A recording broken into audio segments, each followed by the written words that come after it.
Career ଟ୍ୟୁଟୋରିଆଲକୁ ସମସ୍ତଙ୍କୁ ସ୍ୱାଗତ। 2026 ଭାରତ କୃଷ୍ଣ ମେଧା ଗଣିତ ପ୍ରତିଭା ପରୀକ୍ଷା ପାଇଁ ସମ୍ଭାବ୍ୟ ପ୍ରଶ୍ନ ଉତ୍ତର ଦେଖନ୍ତୁ। 1 ନମ୍ବର ପ୍ରଶ୍ନ, ଗୋଟିଏ ଛାତ୍ରାବାସରେ 50 ଜଣ ଛାତ୍ରଙ୍କ ପାଇଁ 24 ଦିନର ଖାଦ୍ୟ ଥିଲା। ସେଥିରେ ଆଉ 25 ଜଣ ଛାତ୍ର ମିଶିଲେ ଖାଦ୍ୟ କେତେ ଦିନ ଯିବ? 50 ଜଣ ପାଇଁ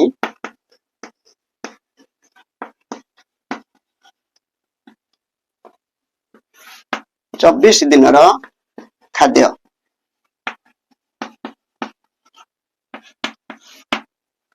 ଦ୍ୱିତୀୟ ଧାଡ଼ିରେ ଦେଖିବା 25 ଜଣ ଅଧିକ ମିଶିଲେ।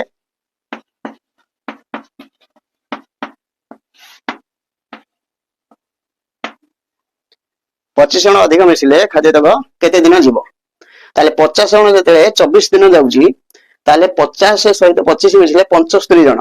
75 ଜଣ ଯଦି ଖାଇବେ ତାହେଲେ ଆଉ 24 ଦିନ ଯିବନି। 24 ଦିନରୁ କିଛି କମ ଦିନ ଯିବ। ତେଣୁ ଏଇଟା ହେଲା ପ୍ରତିଲିପି ଚଳନ। ତାହେଲେ 50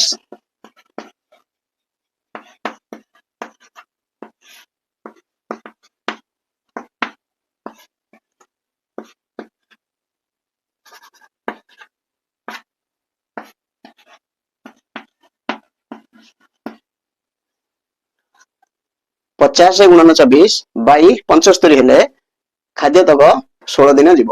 2 ନମ୍ବର ପ୍ରଶ୍ନ ଦେଖିବା, ଗୋଟିଏ ଛାତ୍ରାବାସରେ କିଛି ଛାତ୍ରଙ୍କ ପାଇଁ 10 ଦିନର ଖାଦ୍ୟ ଥିଲା। ସେଥିରେ ଆଉ 8 ଜଣ ମିଶିବାରୁ ଖାଦ୍ୟ ତକ 8 ଦିନ ଗଲା। ପ୍ରଥମେ କେତେ ଜଣ ପାଇଁ ଖାଦ୍ୟ ଥିଲା? ଖାଦ୍ୟ ଥିଲା 10 ଦିନର। ସେଥିରେ 8 ଜଣ ଛାତ୍ର ମିଶିବାରୁ ସେ ଖାଦ୍ୟ ତକ 8 ଦିନ ଗଲା। ତାହେଲେ ପ୍ରଥମେ କେତେ ଜଣ ପାଇଁ ଖାଦ୍ୟ ଥିଲା? ତାହେଲେ ଆମେ ଦେଖିବା ଯେ 10 ଦିନ ଖାଦ୍ୟ ଯାଇଥାନ୍ତା, କିନ୍ତୁ 8 ଦିନ ଗଲା।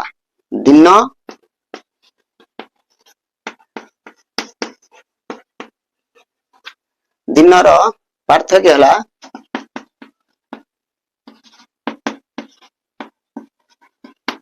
2 ଦିନ। କିନ୍ତୁ 2 ଦିନ ଏଇ କମିଲା। 2 ଦିନ କାହିଁକି କମିଲା? ସେଥିରେ 8 ଜଣ ଆସି ଅଧିକ ଛାତ୍ର ଯୋଗ ଦେଲେ। ତାହେଲେ 2 ଦିନ କୁ 8 ଜଣ, 1 ଦିନକୁ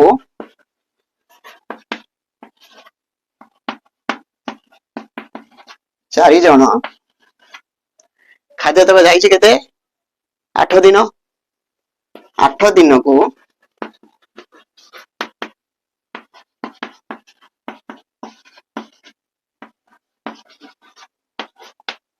32 ଜଣ। 10 ଦିନ ଖାଦ୍ୟ ଯାଇଥାନ୍ତା, କିନ୍ତୁ 8 ଦିନ ଖାଦ୍ୟ ଗଲା। ଦିନ କମିଲା କେତେ?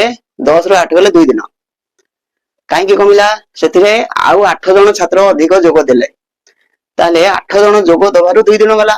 ତାହେଲେ 2 ଦିନକୁ 8 ଜଣ, 1 ଦିନକୁ 8 ହରଣ 2 4 ଜଣ। ତାହେଲେ କେତେ ଦିନ ଖାଦ୍ୟ ଯାଇଛି? 8 ଦିନ ଯାଇଛି। ତାହେଲେ 8 ଦିନ ଗଲା, 4 ଗୁଣନ 8 ସମାନେ 32 ଜଣ। ଅତଏବ ପ୍ରଥମେ 32 ଜଣଙ୍କ ପାଇଁ ଖାଦ୍ୟ ଥିଲା। ମୋର ପ୍ରଶ୍ନ, କେତେକ ଛାତ୍ରଙ୍କ ପାଇଁ 20 ଦିନର ଖାଦ୍ୟ ଥିଲା। ସେଥିରୁ 8 ଜଣ ଛାତ୍ର ଚାଲିଯିବାରୁ ଖାଦ୍ୟ ତକ 30 ଦିନ ଗଲା। ତାହେଲେ ପ୍ରଥମେ କେତେ ଜଣ ଛାତ୍ର ଥିଲେ? ପୂର୍ବ ଗଣିତରେ 8 ଜଣ ଛାତ୍ର ଆସି ମିଶିଥିଲେ। ଏଥିରେ 8 ଜଣ ଛାତ୍ର ସଂଖ୍ୟାରୁ କମିଗଲେ। ତେଣୁ ପ୍ରଥମେ ଯେତିକି ଖାଦ୍ୟ ଥିଲା ସେ 20 ଦିନ ଯାଇଥାନ୍ତା, କିନ୍ତୁ ଗଲା 30 ଦିନ। ଦିନର ପାର୍ଥକ୍ୟ।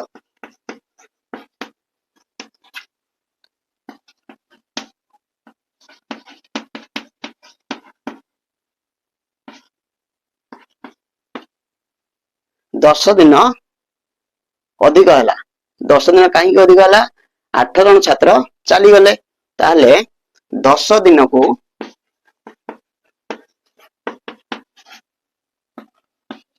8 ଜଣ, 1 ଦିନକୁ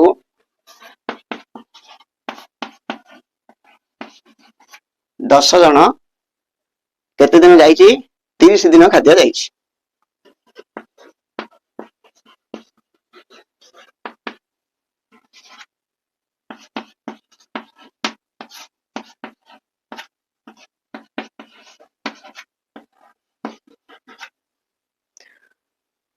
ଖାଦ୍ୟ ତକ 20 ଦିନ ଯାଇଥାନ୍ତା, ବର୍ତ୍ତମାନ ଖାଦ୍ୟ ତକ 30 ଦିନ ଗଲା।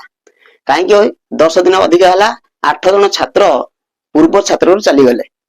ତାହେଲେ 10 ଦିନକୁ 8 ଜଣ, ଯଦି 8 ଜଣ ଖାଇଥାନ୍ତେ ତାହେଲେ 10 ଦିନ ତାଙ୍କ ପିଛା 10 ଦିନ ଯାଇଥାନ୍ତା। ତାହେଲେ 10 ଦିନକୁ 8 ଜଣ, 1 ଦିନକୁ ହେଲା 8/10, 30 ଦିନକୁ ହେଲା 8 × 30/10, 24 ଜଣ। ଅତଏବ ପ୍ରଥମେ 24 ଜଣ ଛାତ୍ର ଥିଲେ।